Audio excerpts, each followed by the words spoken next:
as I stand before you,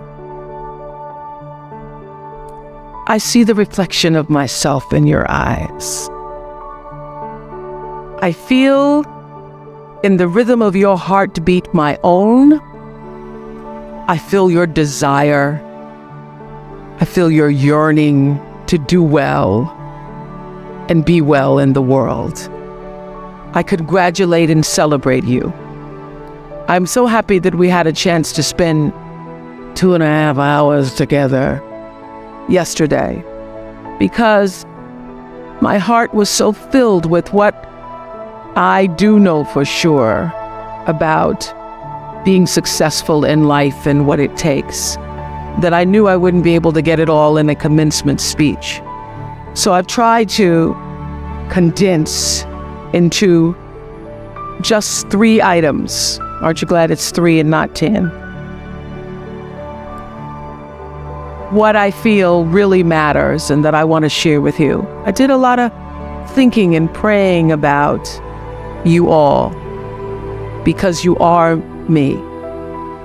You represent who I am, who I have been, and who I can be in the world. And so my prayer is that I will be a vessel so that the words will flow through me to you in such a way that when the times get tough, you remember and you know. Yesterday, I heard the Glee Club sing, and today, that Glee Club, y'all need a show. Yeah. But yesterday, they sang a song, and I don't know the name of the song, but the lyrics were, "We are here because of our grandmother's prayers and our grandfather's dreams, and we came on the breath of our ancestors." That feels like the truth to me.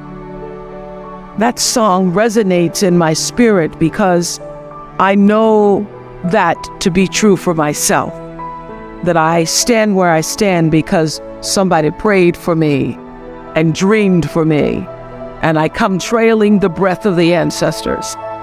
And what I want to share with you is what 2 of my favorite mentor teachers, Toni Morrison and Maya Angelou, have said to me that I want to add to the prayers and the dreams. Your crown has been paid for. Put it on your head and wear it.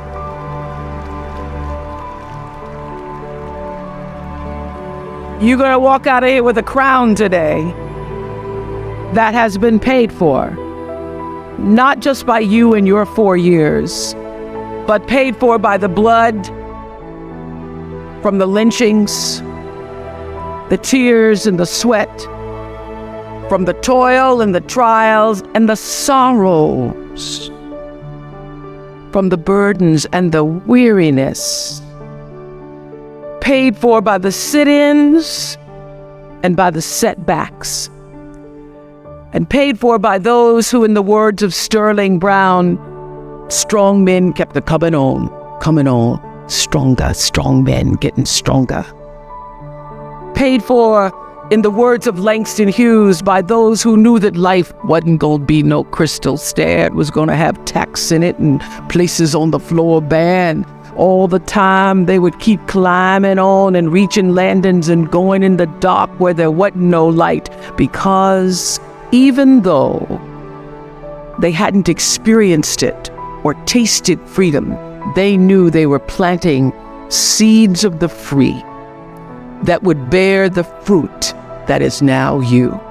This is their day as well.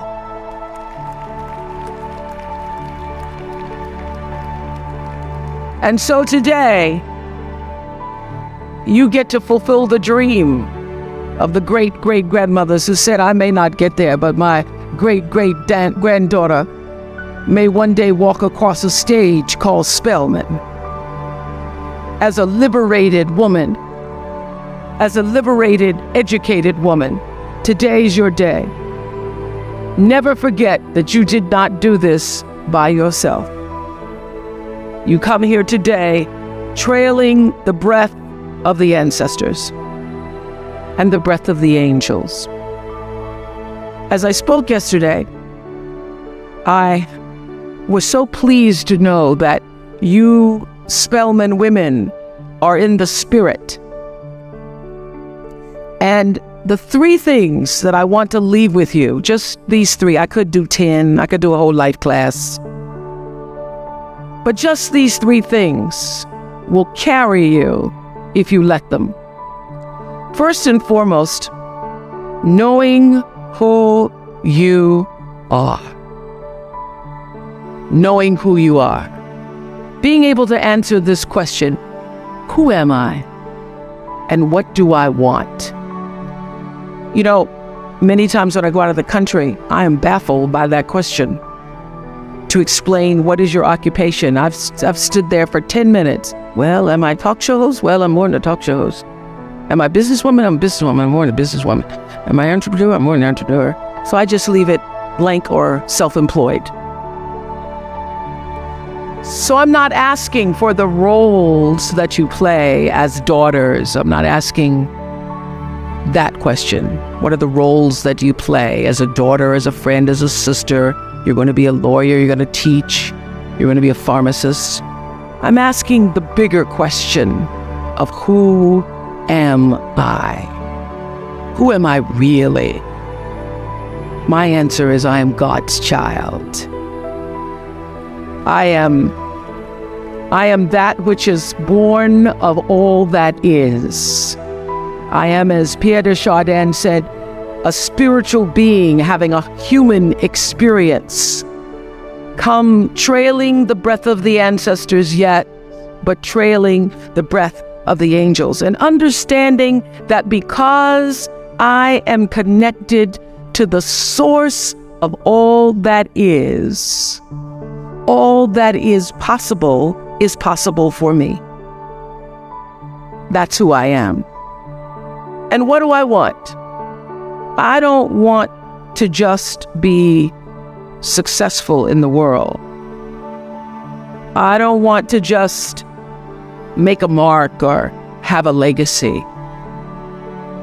The answer to that question for me is I want to fulfill the highest, truest expression of myself as a human being.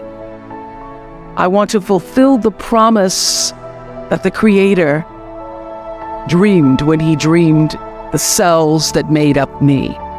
What do I want? You must have some kind of vision for your life. Even if you don't know the plan, you have to have a direction in which you choose to go.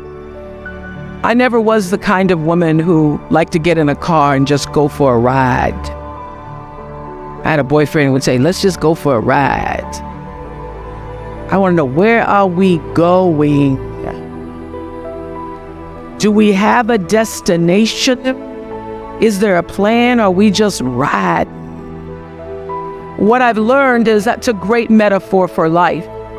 You want to be in the driver's seat of your own life, because if you're not, life will drive you. So, knowing who you really are in this space and time that we embody. That's number 1. What do you want? Who are you?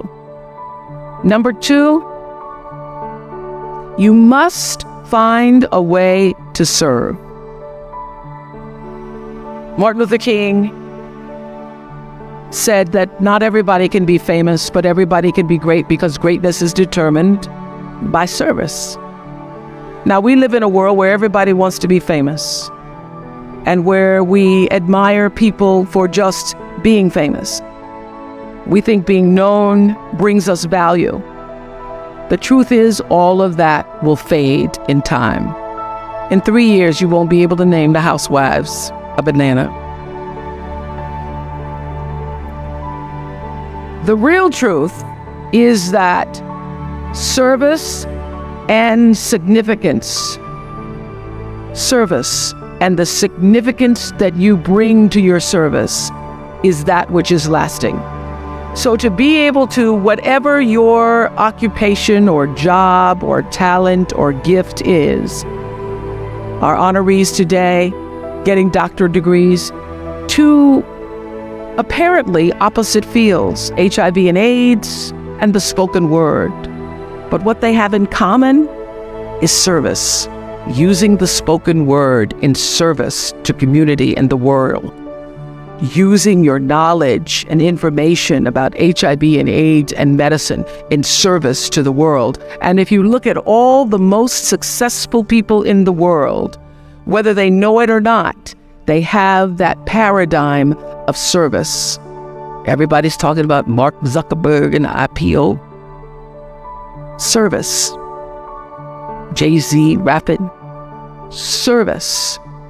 Through the word, to people, through Saul. For many years, I was really just happy to be on TV, and people would stop and say, "Oh, you on TV?" "Yeah, I'm on TV. I like being on TV. It's a nice job."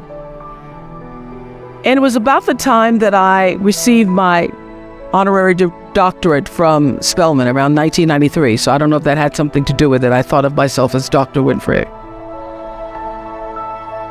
Then I went back and I took a long look at what it was I was doing on TV and made a decision that I was no longer going to just be on TV, but I was going to use TV as a platform, as a force for good, and not be used by TV.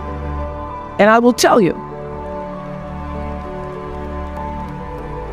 my decision to make that significant change in the way I operated on television, using television as a service, changed my career exponentially. Service through medicine, service through art. Using whatever it is you produce, your product, as a way of giving back to the world. When you shift the paradigm of whatever it is you choose to do to service, and you bring significance to that, success will, I promise you, follow you. Service and significance equals success. That's number 2. Number 3, it's so simple, but so hard to do. Always do the right thing. Always.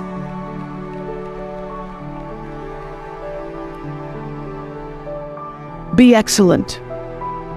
People notice. Think of how you notice. You go to Taco Bell, somebody gives you an extra napkin and some sauce. You notice. You want to go back to that person, because even at Taco Bell, excellence shows itself. Be excellent. Let excellence be your brand. Everybody talks about building a brand. I never even knew what that was. When people would say, "You're a brand," I would say, "No, I'm just Oprah." What I recognize now is that my choice to, in every way, in every example, in every experience, to do the right thing and the excellent thing is what has created the brand. Years ago, I did an ad for Revlon for an ad they were doing called Unforgettable Women. And what I know is that when you are excellent, you become unforgettable. People remember you. You stand out. Regardless of what it is, you become an unforgettable woman. And that is what we all want. We want to be unforgettable and not forgettable. So doing the right thing, even when nobody knows you're doing the right thing, will always bring the right thing to you. I promise you that. Why? Because the third law of motion is always at work. For every action, there's an equal and opposite reaction. That is so true in all of our lives. That's what Newton said. Celia in The Color Purple said it. Everything you even try to do to me, already done to you. Everything you even try to do to me, already done to you. So you don't have to worry about revenge or getting back at somebody, making sure they pay. You just have to do the right thing, and the right thing will follow you even when people don't support it. I remember many times on my show, there are many shows y'all never saw. And the reason you didn't see them is because I got the last vote. And I remember 2010, my team, hardest working team in television, had done this interview with a woman who turns out she was a Sunday school teacher by day and a sex addict at night. Ooh. And they were like, you won't believe it. We got her going out. We got her with the men, and we get to show her, and she was willing to show us everything. I sat down with a woman for an interview that was taped. And during the process of the interview, I said, why are you doing this? And she said, oh, I want to help people. I want to tell my story and I want to help people. I said, do you have children? She says, yes, I have a 10-year-old son. I knew right then, this is never going to see the light of day. So we got off the air and I said to the lady, we are not going to air that show. And she said, why? My producer said, why? She knew she was being filmed. She knew what she was saying. She knows what I said, because her son will never get over it. Her son will never get over it. And it's not worth a rating point to me. Not worth a rating point to me to know that there's a 10-year-old boy who's destroyed because his mother went on the Oprah Winfrey show and told all her business. You do the right thing, even when other people think it may not be. And oftentimes, when you make a decision to do the right thing, immediately you're faced with doubt. Was that the right thing? Was that the right decision? I don't know. Was that the right thing? You always know it's the right thing when in the end, there is peace. You are rewarded by peace in knowing that you did the right thing. The most important thing I have come to know in doing the right thing and making the right choices is understanding what we talked about yesterday. All of you leaving here have the potential for enormous success. There's a price that comes with that. People don't always like you, and they're not always happy for you. And if you surround yourself with people who are not accustomed to your success, they become fearful. They become scared because you are reflecting back something to them that they don't recognize. Now, they're not going to say, you know, I'm very fearful, because you're reflecting back to me something I don't recognize. They're going to say, you know what they're going to say? They're going to say, who she thinks she is. Who she thinks she is. That only happens when you are around people who do not mean and want and aspire to the best for you. People who want the best for you want you to be your best. So my greatest advice to you is to surround yourself with people who are going to fill your cup until your cup runneth over. So when people say you're so full of yourself, you can say, yeah. Yes, I'm full. I'm so full, my cup runneth over. And to know that once your cup runneth over, you cannot spend your life with your gallon-size offerings, offering them to pint-sized people.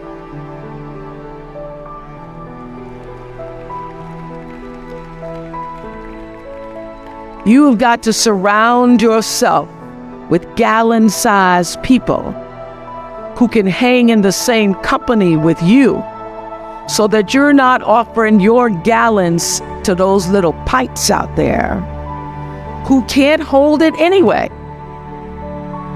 Choice to change the world. I love that song. I love hearing you all sing that song. And what I know for sure is that the biggest choices begin and end with you, your internal big questions. Who do I want to be in the world? My relationship to source energy, to all that is God. I'm not talking about what you believe in God. I'm talking about your experience of that which is all life, which is divine and universal. I'm talking about the big deal.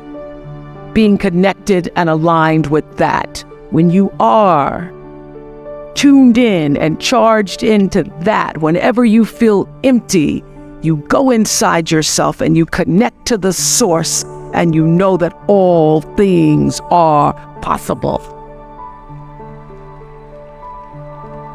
To know that, and to choose to do the right thing in service and significance, I promise you, you will create a vessel of service for yourself first, because you have to honor yourself first. You have to give to yourself first. Otherwise, you have nothing to give away. You will create a vessel for yourself, for your family, your community, and the world. And those three things will not only lead you to a blessed life. I stand as a witness. My life is so blessed, I can't even take it in sometimes.